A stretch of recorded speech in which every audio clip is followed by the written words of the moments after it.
Welcome to AmA Media. Please like, share, and subscribe to the channel if you like what you see. Thank you and much love.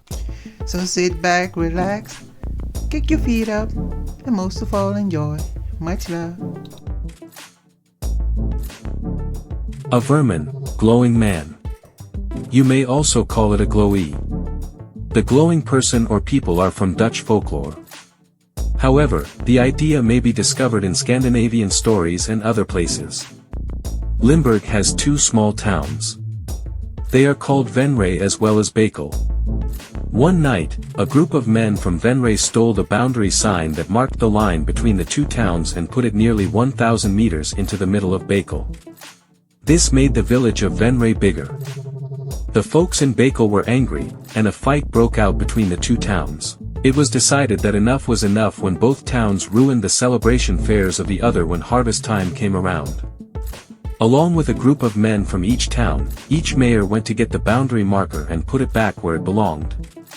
But the land among Venray and Bakel had been a swamp with many plants and ponds, and those who came from Bakel couldn't find the exact spot where the sign used to be.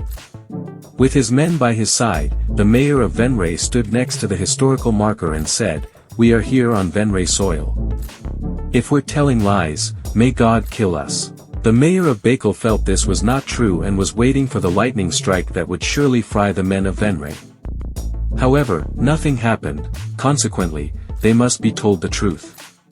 Both mayors shook hands, and things went on as usual. While the inhabitants of Venray did steal, they didn't lie. Before going into the swamp, they put Venray dirt in their shoes, meaning they were standing in Venray soil. But they were punished for cheating, and it is said that after they died, these people turned into verminen, which are fiery ghosts of the dead who live randomly in the swamp.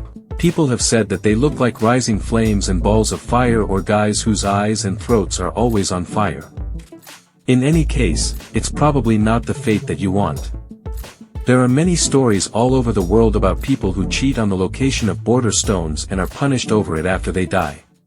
One example is the story of the Kravandjeri in Croatia. The witch hare. This is a Danish story. According to the story, there was once a farm where the cows never produced milk.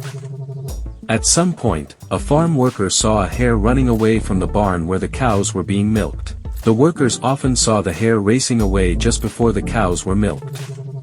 They thought it was a witch using a lousy spell to turn into a mouse and steal the milk. A farmer pulled out his hunting gun and tried to shoot the animal, but the hare was quick and agile enough to avoid every shot. One of the employees said that silver had been used for a long time to fight monster magic. They looked for anything silver they could find and finally found an antique silver button.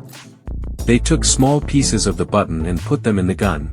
The hare was severely hurt because, as expected, it couldn't avoid the silver. It walked funny on one leg, but it still got away.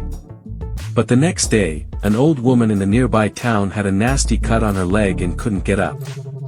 The farmer's workers thought she was a witch because the cut was proper where she hit the rabbit. The woman was disabled for life. In the past, people in Denmark thought witches could make a live animal familiar, like a hare, out of things that didn't move. They could also change into the familiar form, which the woman in this story was charged with doing. Many people in some parts of Sweden also believe this. Thanks for watching this video. I hope you come back soon. So till the next time, much love.